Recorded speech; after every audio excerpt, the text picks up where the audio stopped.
So let's do that. I'll show you the viewing statistics too. It's pretty obvious where the midterm and final were. And there were some views over the break as well, but I think that was just people popping in from Google searches to see what I was talking about and then leaving quickly. So we are into the first topic of our semester. The second half of the course is the cardiovascular system. We'll spend maybe 3 weeks on the cardiovascular system. Heart, arteries, capillary beds, veins, and then move to the respiratory system, which works in tandem closely with the cardiovascular system. But our focus now is the cardiovascular system. Right away in this week, the readings are assigned as follows, and I'm working on putting together a more comprehensive breakdown for you. I don't know if that would help, if you want to have the topic and readings laid out by lecture so that you can read ahead, but I'll post that on Moodle when it's solidified a bit more than it is now. This is what we're looking at this week, and our major focus is on the heart. We'll talk about arteries and some of the major pathways Friday, but our major focus is on the heart. So we're learning components of the entire system, components of the heart, surface features and internal features.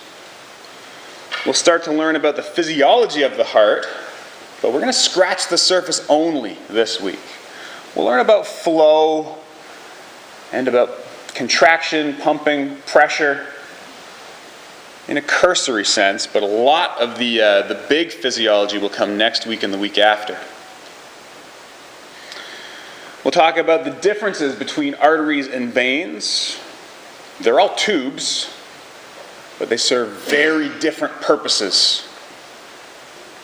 They have similar structures with some very key differences as well that allow them to execute their functions exactly. And then we'll talk about some of the major circulatory paths. There are many, and you will need to know for the lab midterm and lab exam some very detailed routes. I'm going to pull back a bit from needing you to memorize those detailed routes, and we'll talk about some key arteries and key veins and some locations of those arteries and veins, but the detailed pathways are less emphasized in class. Structure, function, physiology are the main focuses. So let's start with the heart. For all of the work that we did in our first semester, laying out the roadmap that is the body, the bones, the muscles, head, neck, spine, upper limb, lower limb, all the different joints. This semester we live in the trunk. For the most part, we are in the thorax, we're in the abdomen, and the pelvis. And really that's it. Playing it safe. We're staying local. We are venturing a little bit further afield, but we see that here in the thorax. The heart is nestled nicely between the lungs. You can see the lungs and the heart and the major vasculature shown here in the thorax. And specifically, the heart rests in a central column within the thoracic cavity called the mediastinum. I'm highlighting that for you here. So on the left, we're looking up from underneath. You can imagine that someone is lying on a table, head towards the board, feet towards you, staring at the ceiling. That's the view that you have on the left-hand side. And on the right-hand side, a more traditional view, just an anterior view looking straight on at the person. The central column is the mediastinum, where the heart sits, and the major vasculature. Some major arteries and veins. And there's some other tubes as well that run behind the heart, anterior to the spinal column, but we'll get to those later. This is the mediastinum. It's an area, not so much a structure. It's bordered on both sides. It's within the thoracic cavity. The mediastinum is one area, and on each side there are two other areas called the pleural cavities that hold the lungs. So it's essentially divided in three, but we're focused in the middle initially. This might not be surprising. What might be surprising is that the heart's not on the left side of the body. Generalization in the average population is that the heart sits over here, under the left pectoral, the left breastbone. But it's really not. It's central. It is turned towards, it's rotated towards the left-hand side. It's pointed to the left, but it's very central. It's not on the left side of the chest. And when we describe the heart, some terminology that will get clear now, it's backwards from what you might think. The base is at the top, and the apex is at the bottom. Normally, it's the other way around. The base is foundation, and you build upon that foundation. Here, the heart is named for its orientation towards the apex, the point of the heart at the left ventricle. And the base follows suit. The base of the heart is at the top, the apex is at the bottom.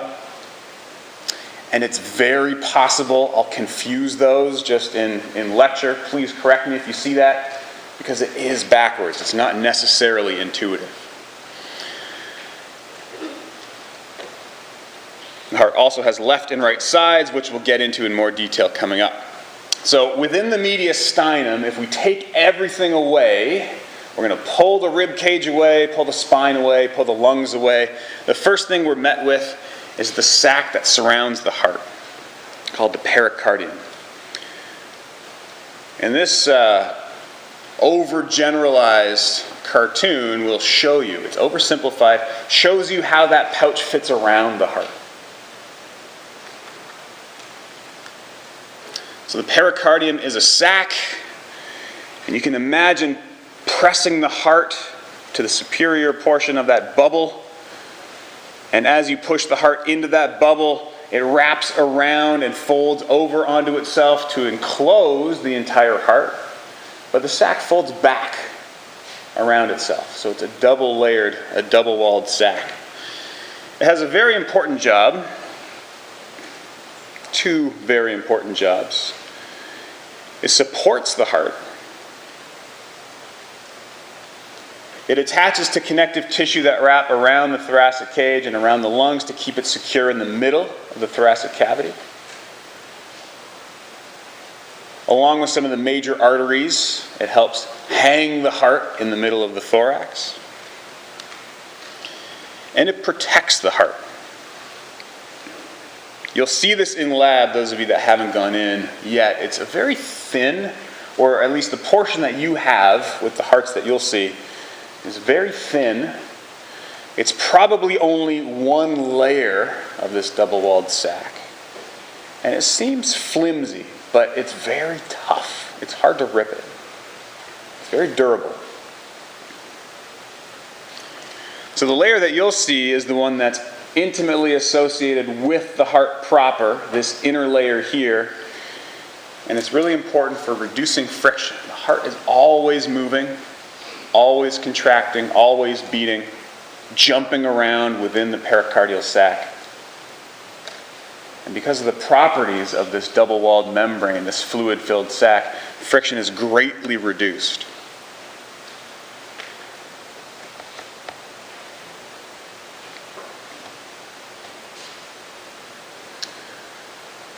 So this is the general setup of the pericardium. But the sac itself isn't a simple bubble. It is, but we're concerned with two layers. There's an outer layer and an inner layer. And the outer layer is what gives it its durability, its resilience. The fibrous outer layer is the strong, tough layer that supports the inner serous membrane.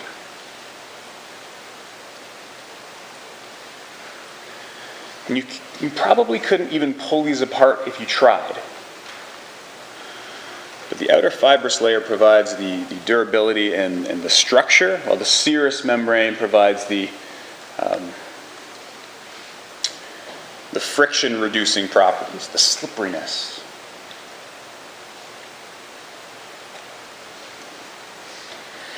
Now this is where it might get a little bit confusing. If we focus only on the slippery surface, as we push the heart into this bubble and it folds back along itself, there's essentially two membranes. The fold makes two surfaces, an inner and an outer surface.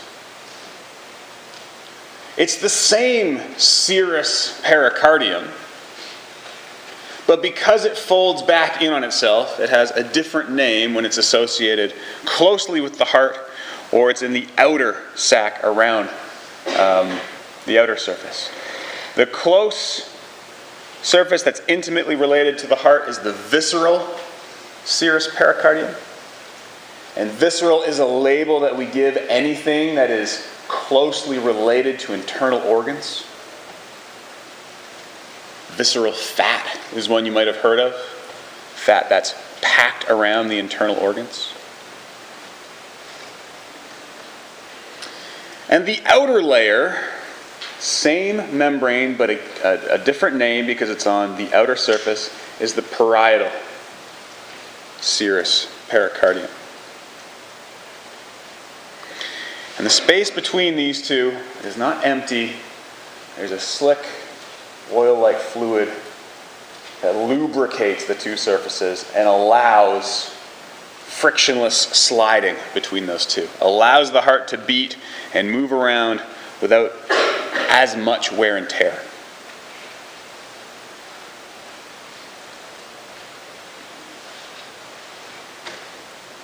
So this is the covering of the heart.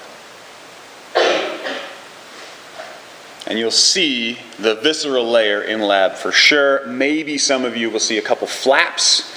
That might be the parietal layer, or it might be adipose, or it might be lung tissue, or glands. Get in there. Cut the pieces open. See what they look like. It's fun. A group yesterday had a bit of lung tissue that you can cut into, and it's a little pinkish orange sponge that's punctuated by these little round openings, the airways as they move into the lungs. We're not there yet, but it's neat to see it. Because you won't have a lung dissection lab. You'll have a nice demonstration, not a dissection proper. So that's the outer protective covering. We're not even at the heart yet.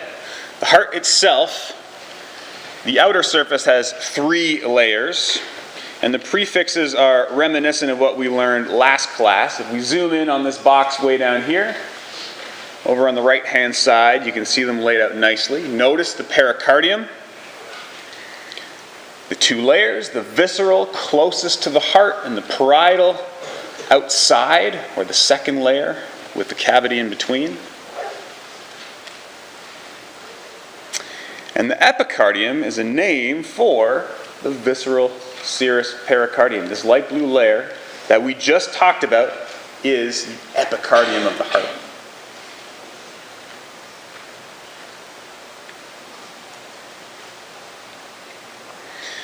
The myocardium, myo, the prefix always means muscle, is the biggest, most noticeable layer, the meat of the heart proper. Depending on where you're looking in the heart, it might be really thick or it might be very thin. But it's the muscular wall of the heart, the cardiac muscle proper. And then as we move further in, the endocardium, very thin, single-celled layer that lines the entire vascular system.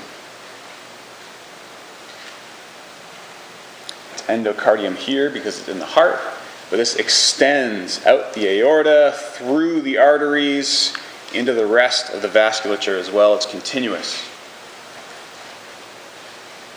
A layer of, or a single-celled layer of epithelium.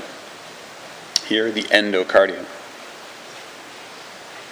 This is probably exaggerated. There's a forceps pulling the endocardium off, but you probably won't even notice it, or if you pull it off, you might think that it's just a little bit of myocardium coming apart. It's really closely associated with that muscular tissue. Now finally, the structure that you were thinking of when we said cardiac anatomy, heart anatomy. The chambers of the heart are probably one of their most noticeable features. The large veins and arteries are also a noticeable feature, but they're not part of the heart proper.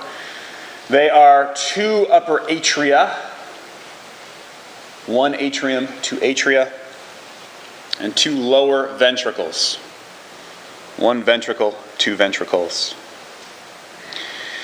And you can see them shown here. The atria are in this cartoon, the stylized cartoon shown here. The right atrium over here, the left over here, and it's backwards how you're viewing the board, because it's an anterior view. It's as if the person were looking at you face on. It works for me. Right atrium on my right, left atrium on my left as I face you. And the ventricles are below. Right ventricle and the left ventricle. And most, not all, but most of the diagrams that I show you will be in this orientation. So it won't be too confusing as you get used to this orientation, but we will flip the diagrams a little bit, and then when you get to lab, 360. They'll go upside down, they'll flip, and then orientation's really a problem, so you have to be good with landmarks. Now I've generally separated the heart, not by atria and ventricles, but by sides. And that's because they have different roles. The sides have different roles, different functions. The right heart pumps blood to the lungs. The left heart pumps blood to the body. Now, of course, the atria and ventricles themselves have different roles, but they work together, depending on which side of the heart they're on, to accomplish that goal. So I think of them in left and right halves.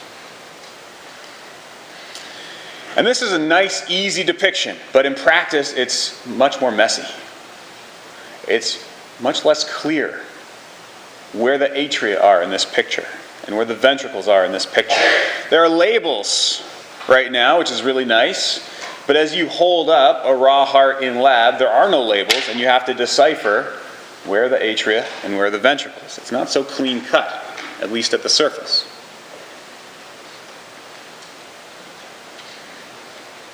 And so as you explore the heart in lab, one of your first tasks is to look at the surface anatomy. Convenient that right after I said most of the diagrams will be in the same orientation, I throw up a slide that has the reverse orientation as well. These are anterior and posterior views of the heart with absolutely no labels. And it's your job now and in lab to decipher these surface features. Well, a few of the really noteworthy features, and if we follow the flow of blood through the heart, we start with the vena cava, cavernous veins. These are the largest veins in the body. And they are the endpoints for the collection of blood from everywhere else in the body. All of the blood pools here and enters the right atrium. These cartoons are nice because it shows you in color when blood is oxygenated or deoxygenated. So blue is always returning from the periphery, lacking oxygen. But you won't see blue veins in lab. They are darker staining. They're more of a purple color than the arterial side, but they're not blue. From the right atrium, blood flows into the right ventricle, and you can't really see it on this posterior view. I didn't want to complicate things with another arrow, but it's generally in that area, stuck behind the inferior vena cava. The right ventricle leads to the pulmonary trunk, which is the point of delivery for blood to the lungs. This is an obvious feature coming off of the right side of the heart. That splits immediately. You can see the right pulmonary arteries here. And it should make sense. Get your left and your right straight. There are left pulmonary arteries as well. And then magic happens. The blood goes somewhere, and we don't know where it goes, we don't know what happens. But after the blood goes on its journey, it returns to the heart through the pulmonary veins. And these last couple structures are really unique. The pulmonary arteries are the only arteries in the body that carry deoxygenated blood. Arteries send blood away from the heart. Arteries take blood away from the heart. It's always flowing away. And the majority of arteries carry blood away from the heart that's been oxygenated and supply the muscle or the bone or other tissues. The pulmonary arteries have not had that occasion yet to be oxygenated. They're on their way to do that. The only arteries with deoxygenated blood.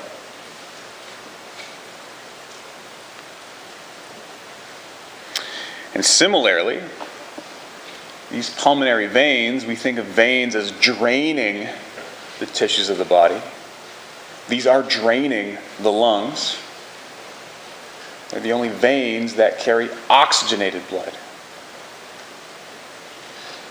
This is the only exception to the otherwise universal rule, the pulmonary artery and veins.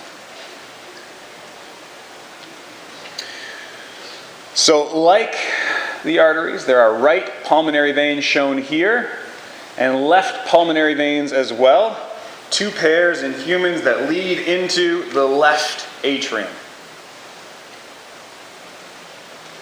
And then the process repeats itself. Flow from the atrium down into the ventricle, and from the ventricle, when it contracts, blood is expelled through the aorta.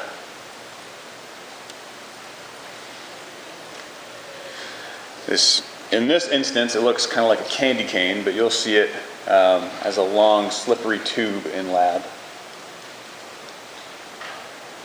It's fairly impressive in lab. It looks pretty big. And the aorta is the largest artery in the body. But the one that you'll see in lab is probably a third of the size of your aorta right now. Maybe a half, but probably a third by cross-sectional area. And the aorta in humans might be 1.5 inches in diameter, thick-walled, springy.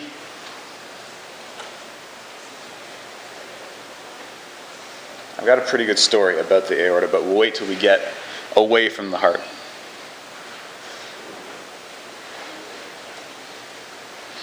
And so in following the path of blood around the heart, you've covered most, not all, but most of the superficial features. When you have these down, and a lot of the check boxes are already ticked when you start to look at the internal features, but there is a bit more mess when you cut the heart open. It's not so uniform like you might expect, or like the cartoon led you to believe.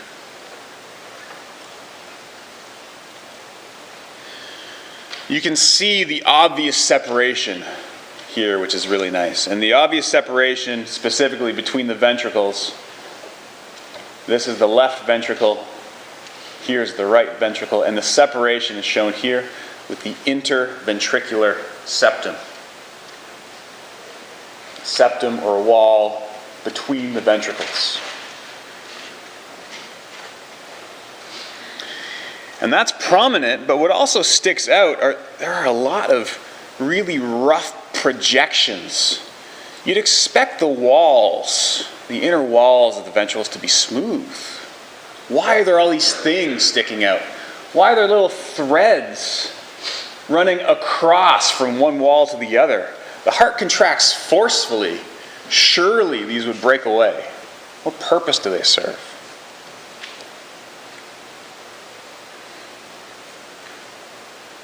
So you can skip ahead and look at the labels on this slide, or we can go through them in turn. You'll see these intimately in lab. Now I'm going to separate again into right versus left and only focus on the right heart initially when we add a few key internal features to our toolbox. A lot of what we've talked about already is evident here. Right atrium, right ventricle, the vena cava are obvious, the pulmonary trunk is obvious. There's a few new additions, and the first that you run into is this tricuspid valve. I'll talk a bit more in depth about valves. The one on the right side of the heart is called the tricuspid. It's a type of atrioventricular valve, and it's not important right away, but the name gives it away. It's a valve between the atrium and the ventricle. And valves normally do what? They regulate flow. So this probably has a role in blood movement between the atrium and the ventricle. We don't know what that role is yet, but it is involved in some way, shape, or form. Now, coming off of these cusps, and it's named tricuspid because it has 3 cusps, 3 parts or flaps to the valve. Coming off of these cusps are those long strings or long cords. They are called cordae tendineae or tendinous cords, and they are a lot like the tendinous material that connect muscle to bone. It's a very thick, fibrous material, but in thin strands. And they connect across the entire lip of the cusps of this valve. Probably for a reason. We don't know what that is yet. If you trace those cords to their terminal point, you'll see these protrusions or bulges, little columns of meat. These are papillary muscles, and they actually contract. They contract to provide tension, to tighten up the cords. And you might think that they contract to open the valves, but you'd be wrong. It would make sense, it's logical.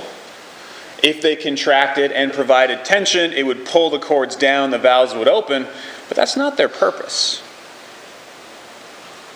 We'll see what their purpose is coming up.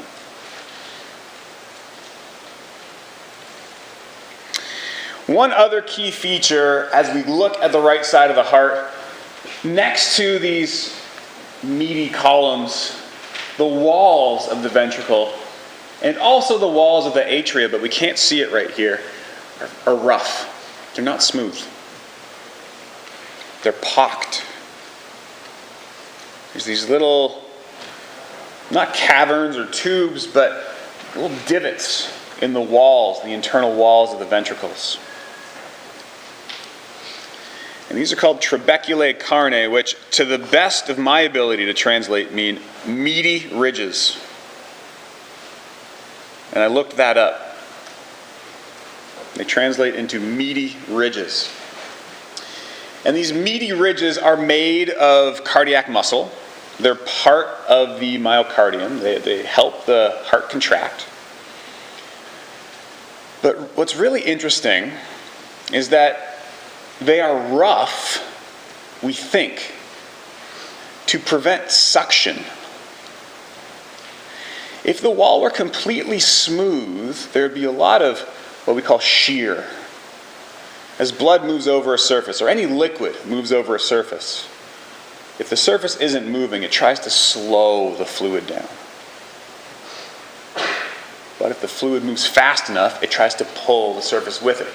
So the blood is trying to pull the walls of the heart with it as it flows.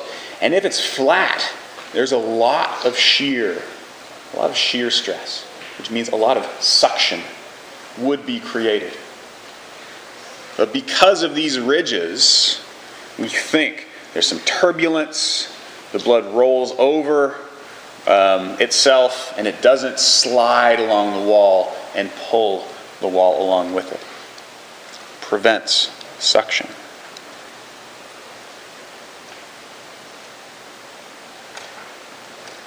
That was the second last feature. Now the last feature. As we exit the ventricle towards the pulmonary trunk, one of those prominent tubes that we talked about, we run into another really important valve. This is the pulmonary valve. It's a type of semi-lunar valve. We're going to talk about all the valves coming up. Semi-lunar because it looks like a half moon or a crescent moon. I kind of think of them as little pockets that allow blood flow to pass, and then when the situation changes, they pop outwards, balloon outwards to catch and prevent the backflow of blood. So the pulmonary valve, because the blood here is leaving to go towards the lungs, has 3 little pockets, and it's an example of a semi-lunar valve.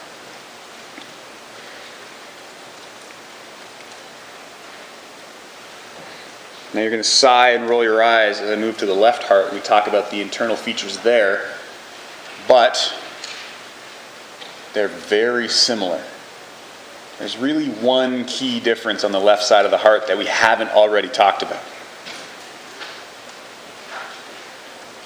You can see the left atrium, you can see the left ventricle, the aorta, the pulmonary veins that we talked about in our study of the surface anatomy. You can also see some other features that are familiar, but we'll get to them after the first key difference. And it's not even much of a difference. There's a valve between the atrium and the ventricle on the left side, and it's called the bicuspid valve, or the mitral valve. It has a specific name. It's analogous to the tricuspid on the right-hand side, but the difference is that it only has 2 flaps. Bicuspid, bicycle, 2 flaps. Instead of 3 flaps, 2 flaps. It's still a type of atrioventricular valve. It separates the atrium and the ventricles and allows blood to flow between the two. Just like on the right-hand side, it's connected to chordae tendineae, which themselves are connected to the papillary muscles.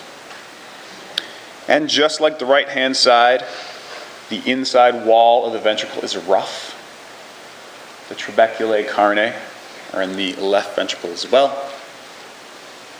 And as we exit the left side of the heart through the aorta, it's really hard to see, and it might be a bit washed out in this projection, but the same semi-lunar type valve is shown right here, tucked away in the back, called in this instance the aortic valve, because blood is on its way into the aorta for distribution to the rest of the body. Very similar internal structures on the left and the right-hand side. That one small difference.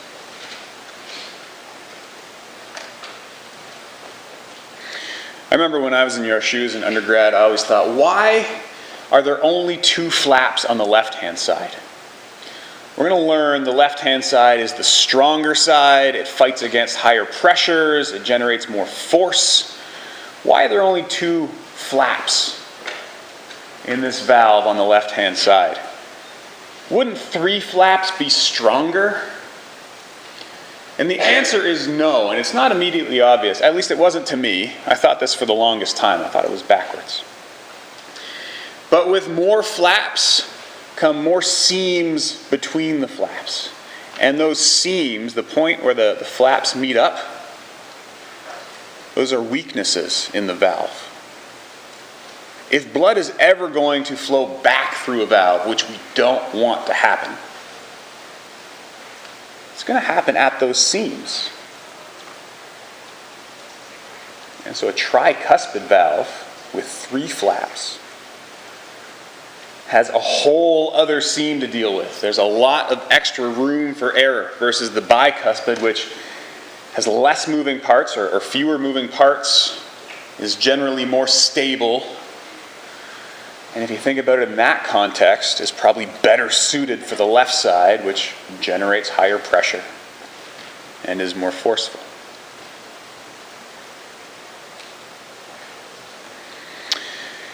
And so in that brief description, I've already answered the question on this slide for you. If we look at a real preserved human heart and we compare the 2 sides, specifically the ventricles in this case, they're not even. They are very lopsided. This is another inferior view, so that imaginary person lying on a table with their feet pointed towards you, head towards the slide, facing the ceiling. You're looking up through the bottom of their heart in that orientation. The left side of the heart, clearly bigger. That is, the walls clearly thicker. Bigger muscles generate more force, so clearly stronger. Whereas the right-hand side, thin, flimsy, and weak in comparison.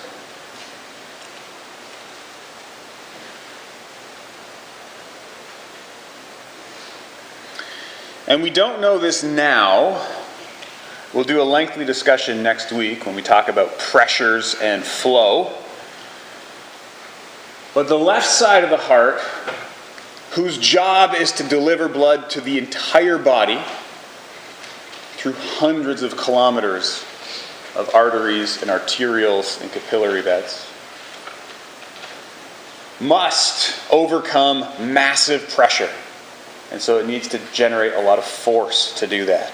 And you're seeing the effect of that. This is the training effect of constitutive, regular heart beating over the course of a lifetime. Always fighting against that high peripheral pressure.